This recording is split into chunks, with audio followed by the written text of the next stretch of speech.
여러분도 아시다시피 요즘 세상 참 뼈저리게 체험하시리라고 생각합니다만, 말씀을 드리면 그 뜻을 길러서 그대로 받아들여 주시지 않아요. 이 신한 연구회 선생님들을 비방하자는 목적은 아닙니다만 저한테 이런 통보가 온 것은 2달이 넘죠. 3달 가까이 됐는데, 그때는 마침 뉴스타파에서 세월호 유족이 내신 기금으로 젊은이들의 초, 중, 고등학생들의 유튜브 공모를 해서 시상을 하고 초등학생, 중학생, 고등학생들과 함께 저녁을 먹는 자리였습니다.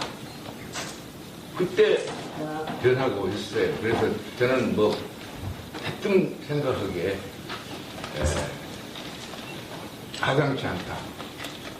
저는 신산 선생과 같은 삶을 걸어오지 못했다. 그리고 두 번째, 상이라는 것은 경험컨대 물론 그동안의 업적에 대한 보상이기도 하지만, 또 어떤 의미에서는 앞으로 더 잘하라는 그런 격려의 뜻이 담겨 있을 텐데, 저 같은 사람은 여생이 얼마 안 남았는데 아무리 해봤자 별 볼 일이 없는 사람이죠. 이런 게 의미가 없는 것이 아니냐라는 말씀을 드렸더니, 저는 진심으로 말씀을 드렸어요. 즉각적인 반응이었습니다. 그런데 그 진심을 안 믿는 거예요. 그것을 고상하게 겸손으로 아주 아름다운 미덕으로. 그래서 저는 황홀할 수 있지만, 세상이 이렇게 말이 안 통하는 세상이다. 그런 생각을 했습니다. 그런 생각을 한 것은 이런 저 개인의 스스로 꼭 신상 상을 둘러싼 어떤 시작, 이런 거래에서만 있는 것이 아니라 이 세상이, 이 대한민국이라는 나라의 2015년 이 시대에 내가 갖고 있는 아주 깊은 통증을 대표하는 것이다 라는 생각을 평소에 해오던 터에 이런 경험을 다시 하니까 또다시 세상에 대해서 생각을 하게 되었습니다. 그렇지 않습니까? 네. 저는 결론부터 말씀드리면, 우리가 조상 대대 써왔던 우리의 모국어, 저 같은 사람은 그 모국어로 평생 글을 써왔던 그 모국어가 훼손되고 왜곡되고 변신되고, 그래서 그 기경을 넘어서 이제는 같은 맞춤법으로 같은 글씨로 그 낱말을 표현해도 전혀 다른 뜻으로 주고받는, 그래서 모국어의 번역이 필요한 시대, 모국어의 재번역이 필요한 시대. 이국어처럼 한때 어떤 분의 말씀을 참 알아듣기 힘드니까 직석 통역기를 발명했다는 소식을 일단 들었습니다만, 자원 어쩌면 표준 국어 대사전을 다시 편찬해야 될 그런 국면에 접어들지 않았는가 생각을 합니다. 이 말씀은 제 아픔이고 우리 시대의 아픔을 말씀드리는 것이지 누구를 비방하거나 그건 무슨 공격하고 싶어서 말씀드린다는 것을 말씀드린 것이 아니라는 충격을 분명히 두고자 합니다. 예를 들어서 수다한 예가 있습니다만 한두 가지만 드리겠습니다. 역사 교과서를 들어서 비정상의 정상화라고 그럽니다. 그런데 더 많은 분들은 이 말을 정상의 비정상화라고 듣습니다. 색입니다. 이렇게 우리 말이 달라졌어요. 참 어려운 시대이죠. 그런데 소통을 말합니다. 말이 다른데 어떻게 소통이 됩니까? 말의 공통 분모, 공유가 있어야 무슨 요즘은 공유 경제라는 말도 있습니다만 경제 있잖아요. 말 자체가 공유되지 않는 이 아픔 시대에 우리는 무엇을 가지고 무엇을 토대로 바탕으로 소통을 하겠습니다. 그래서 저는 이것이 아픔이라고 생각합니다. 이렇게 되다 보니까 어떻게 됐습니까? 저 세월호 이후에 그 아이들이 죽어가는 장면을 텔레비전을 통해서 하루 종일 직시하는 가운데 그 아이들 하나도 건져내지 못하는 그 참상을 보면서 많은 사람들이 새삼스럽게 나라란 무엇인가를 거듭 묻기 시작했습니다. 나라란 무엇인가? 국가란 무엇인가?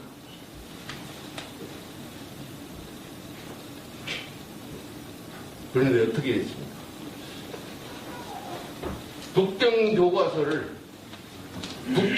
역사 교과서를 국정화한다면서 국정이라는 말을 쓰지 못하는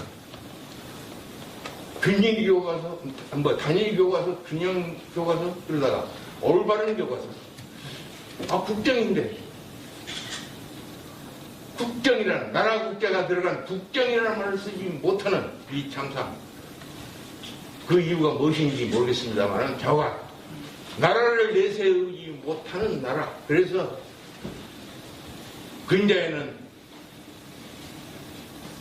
나라 없는 나라라는 소설이 많은 사람들에게 오르내리고 있죠. 그 소설이 이 시대를 말하는 것은 아니고 물론 통합혁명 시대를 말하는 소설인데 혼불 문학상을 받았다고 합니다.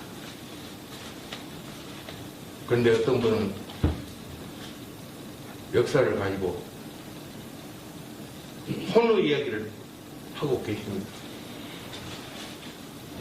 그분이 말하는 혼과 우리 태명희 작가가 남겼던 혼불, 그것을 이어받아 혼불 문학상을 받은 나라 없는 나라의 혼은 과연 같은 것인지 다른 것인지 저는 깊이 아파하고 있습니다.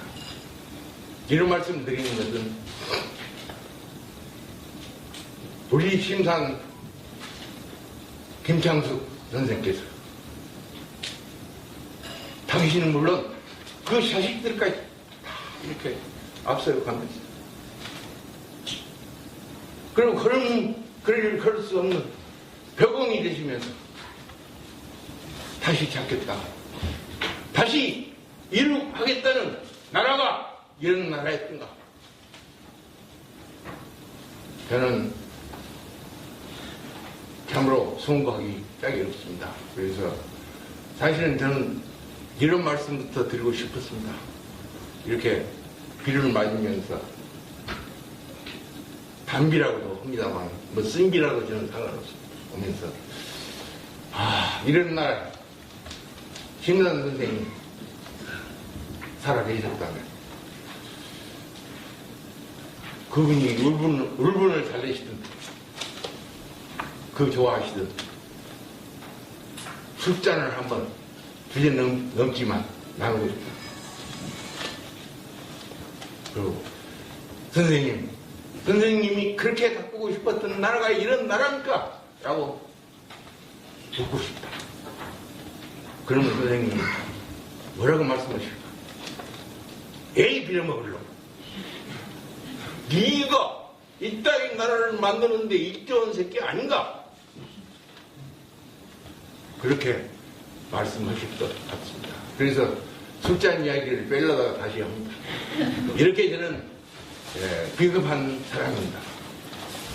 참 신산 선생을 말할 때 몇 가지 정기나 경전을 봤습니다. 언행일치의 마지막 선비라는 행어사가 많이 붙습니다. 저는 뒷머리부터 말씀드리면 신산 선생이 마지막 선비가 되셔서는 안 됩니다. 많은 선비가 계속 나와야 합니다. 팽배해야 됩니다. 그것이 신산 선생의 뜻이었다고 생각합니다. 내가 마지막 선비가 되어야 되겠다? 그것이 신산 선생의 뜻이었을까요? 당치도 않는 말씀이라고 생각합니다. 그리고 언행일치입니다. 이것도 아까 모국어 번역 같은 발상에서 오래전부터 생각해 왔습니다. 말과 행동이 일치해야 된다. 언어와 행동은 이익이 이원론처럼 이원적인 것인가? 말 따로 행동 따로가 있는 것인가? 말은 행동이 아닌가? 행동은 말이 아닌가? 그럼 팬토마임은 말인가 행동인가? 그래서 말이 행동이잖아요. 글이 행동이잖아요. 그럼 몸짓이 여러분에게 메시지를 전하잖아요. 그분이 걷지 못하는 안진병이 대공으로서 그럼에도 불구하고 도안법을 날치기 통과하고 그것을 공포한 그리고 선거 부정으로 장기 집권을 이어가는 이승만을 향해서 세 차례나 하야 경고문을 던지신. 지금은 그렇게 하면 아마 심산도 종북으로 몰릴지 모르겠습니다. 어쨌든 그것이 말씀이고 행동이고 몸을 던지고 얼을 던지는 그런 것이었지. 말이 따로 말은 근사한데 행동은 어쩌고 행동은 근사한데 말은 어쩌고 이렇게 이원론적으로 이야기를 하는 것이 타당한가? 저는 그래서 이 언행일치를 우리가 잘못 새기다 보면 말과 행동이 다른 사람에 대해서 면죄부를 줄 수 있는 그런 여지를 마련할 수도 있다. 그래서 신산 선생을 삶을 보면서 저는 언행일치라는 것에 대해서도 우리가 다시 생각해야 되지 않겠는가. 꼭 신산 선생의 삶을 언행일치로라는 표현으로 장식해야 되는가. 그것이 어쩌면 언행 불일치의 부유, 위유, 반유 이런 지식인들에게 면죄부를 주는 것은 아닌가. 그런 가슴 아픈 생각을 하고 있습니다. 이거는 소위 언행 이론적, 저는 일치라는 말을 쓰고 싶지 않습니다. 그리고 그 언행 이론적인 그분의 삶에는 온몸을 던지고 온 너를 지금 말하는 혼과는 다른 그런 차원이 다른 그따위 소리가 아닌 그분의 얼과 몸이 심신이 일치되는 심신 이론의 삶을 살아왔다고 저는 생각합니다. 이런 점에 우리가 신산을 다시 오르내야 되리라고 생각합니다. 신산 선생은 우리가 그 지난날에 유림, 유생 하면 흔히 잘못 좀 고리타분하거나 매우 그 구습에 얽매인 이런 좀 경직된 삶을 사는 것이 아닌가 하는 착각 또는 오해를 해왔습니다만 이 선생님은 진정한 유림, 유생, 선비는 그런 것이 아니라는 것을 그분의 삶으로 보여주셨다고 생각합니다. 그분은 항상 시중을 생각했습니다. 지금은 시대 정신이라고도 하고 뭐 여러 가지 다른 말로 표현이 될 수도 있습니다만 이 시중은 그 시대에 적중하는 이런 정신과 이 전략과 정책과 대응 이런 것을 나는 포괄 한다고 생각합니다. 그 시중의 바탕에는 물론 대의라는 것이 있죠. 올바른. 그래서 아마 선생님께서는 독립운동을 하실 때도 이 파리장서 사건에서 드러나듯이 국제적인 그런 변수들을 깊이 생각하셨다고 생각합니다. 저는 우연치 않게 이 김창숙 연구회가 의도를 하셨는지 안 했는지 모르겠습니다만 오늘 이 자리를 이 국제관에서 열게 된 것도 심산의 그 독립운동, 민주운동을 전개하면서 항상 세계적인 신용을 위해서 국제적인 함수를 고려했던 그런 선생의 가르침과도 일맥상통한 것이 아닌가 그런 생각을 합니다. 그리고 선생님은 지금 제가 저런 현판을 받았습니다만 선생님의 말씀 글들을 읽어보니까 제가 에라이 시중 대의 뭐 하는 말씀을 하시는데 또 하나 눈에 탁 띄는 거 더 정확히 말씀드리면 저는 잘 꽂혀요. 딱 좋은 말씀 핵심을 찌른 이런 말을 어디서 듣거나 볼 때마다 어린아이처럼 꽂힙니다. 그래서 덱스를 하자면 어떤 분이 제가 책을 보니까 격렬한 평화라는 말을 썼어요. 격렬한 평화. 그래서 평화는 호수같이 잔잔한 줄 알았는데 그래. 격렬함 속에서 평화, 격렬함을 토대로 한 평화, 그게 진상 아닌가. 그래서 대뜸 날 그 양반을 찾아갔어요. 당신이 말한 격렬한 평화에 꽂혔다. 그보다 더 강렬한 민기를 고양해야 한다. 나석주 사건, 동책 사건 이런 것을 회피하고 시행하면서 이런 것을 통해서 궁극은 민기를 고양해야 된다라고 말씀하셨습니다. 우리 김영탁 선생님이 아까 우리 민기 말씀을 약간 언급하셨는데 민기는 적지 않습니다. 민기 여춘이라고 써주셨는데 민기는 봄에만 피어나는 것일까요? 겨울에도 피어납니다. 그것이 민기입니다. 죽어있는 것 같지만 우리 심산 선생이 좋아하셨던 것으로 보이는 문천상의 경기가처럼 하늘 땅에 바른 숨이 있다고 믿는 이들에게 민기는 활활 타오른다고 생각합니다.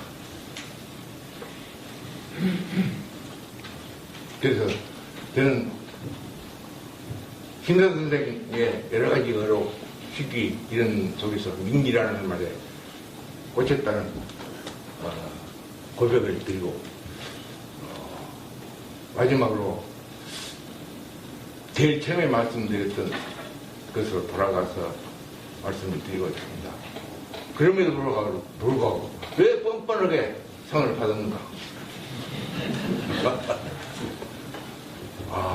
8년인지 10년인지 이걸 쉬었다가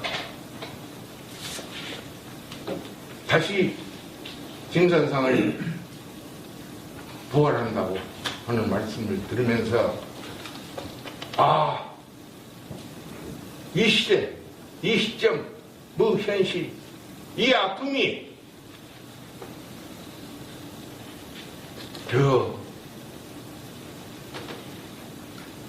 잠들어 계시는, 그러나 결코 잠들지 않으시는 심산 선생을 호명하지 않으면 안 되는 그런 시점에 도달했다는 판단이 아니겠는가. 그래서 감히 뻔뻔함을 무릅쓰고라도 그 선생님의 다시 살아난 우리가 이름을 부르고 그 얼을 부르는 거기에 하찮은 불쏘시개가 된다면 김선 선생과 함께 유명을 살려야지만 지금도 살아계신다고 믿는 그분과 함께 소유잔을 건네면서 심산을 외치고 민기를 외치고 그분이 끝내 관찰하고자 했던 그리고 실패했다고 자인했던 반분단 반독재 대단원을 마감해야 되지 않는가. 그런 충정으로 이 상을 받아들이게 됐다는 것을 다시 한번 뻔뻔하게 말씀드리겠습니다.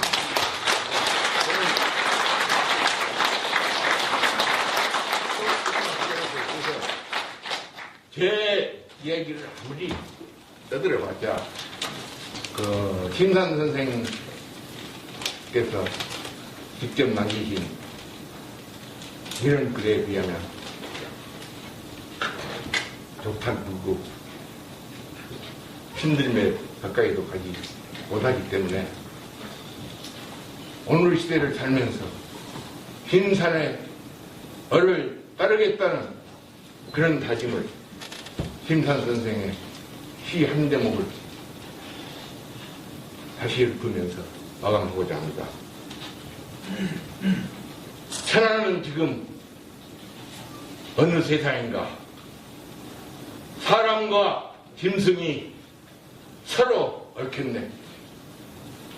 붉은 바람 미친 듯 땅을 휘말고 태평양 밀물 넘쳐 하늘까지 닿았네. 아, 조국의 슬픈 운명이여, 모두가 돌아갔네. 한 사람 손아귀. 아, 결의 슬픈 운명이여, 모두가 돌아갔네. 반역자의 주먹에.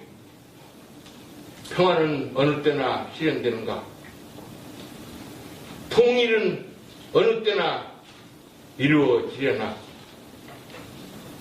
붉은 하늘 정말 다시 안 오면 차라리 죽음이여 빨리 오라.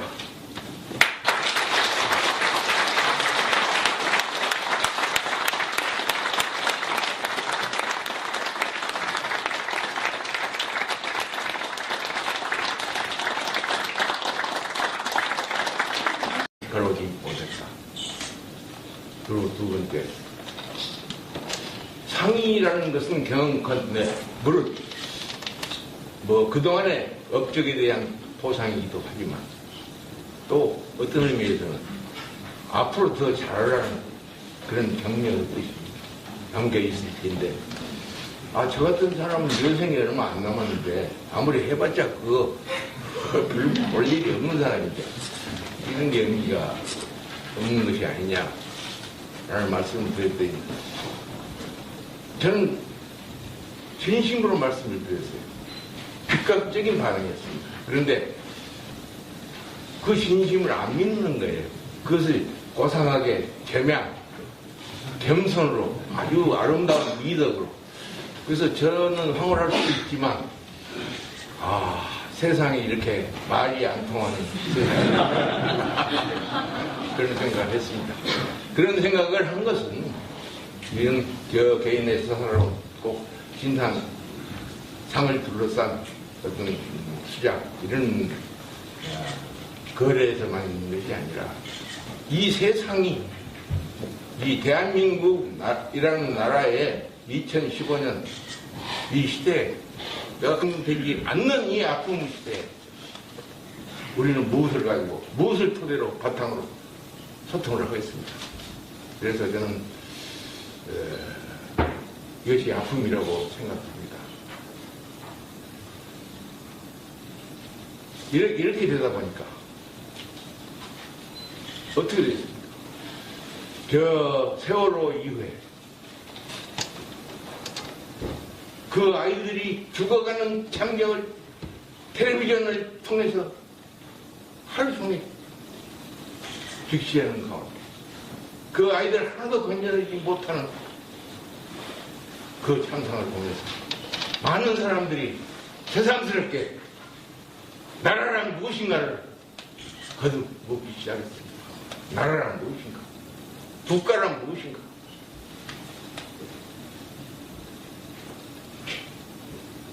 그런데 어떻게 됐습니까?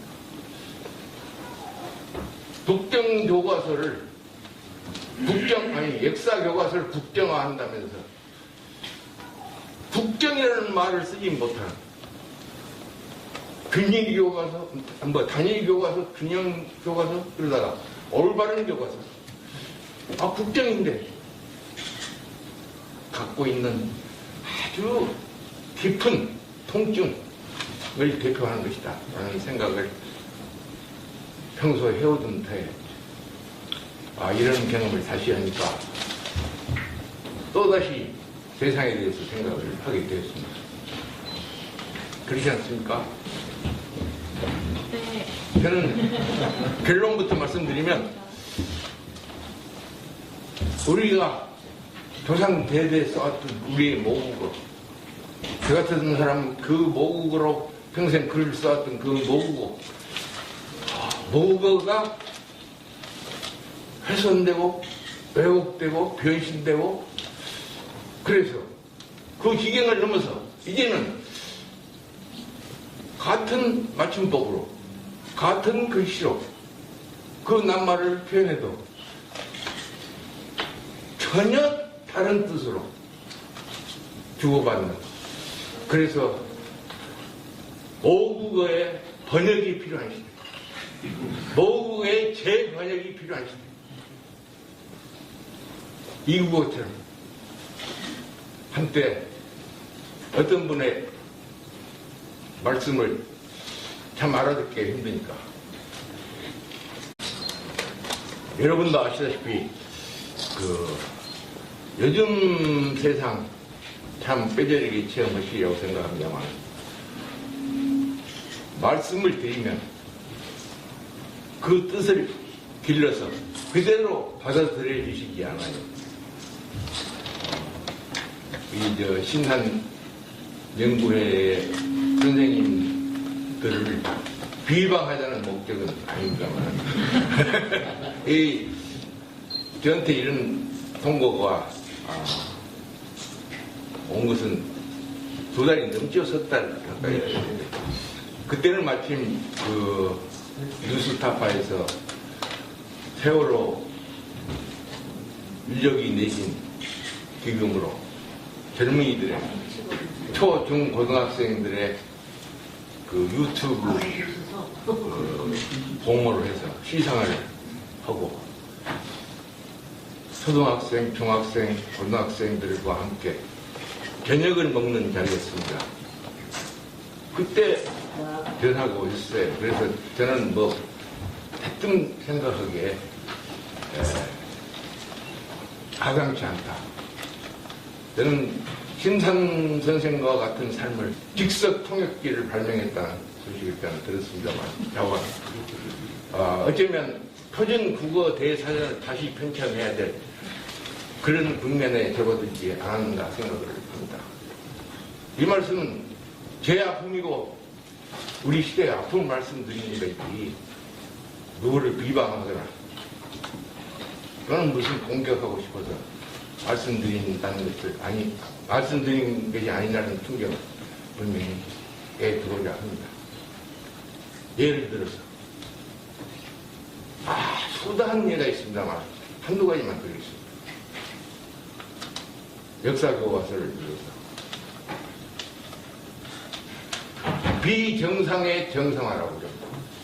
그런데 더 많은 분들은 이 말을 정상의 비정상화라고 듣습니다. 색입니다. 이렇게 우리 말이 달라졌어요. 참 어려운 시대죠. 그런데 소통을 말합니다.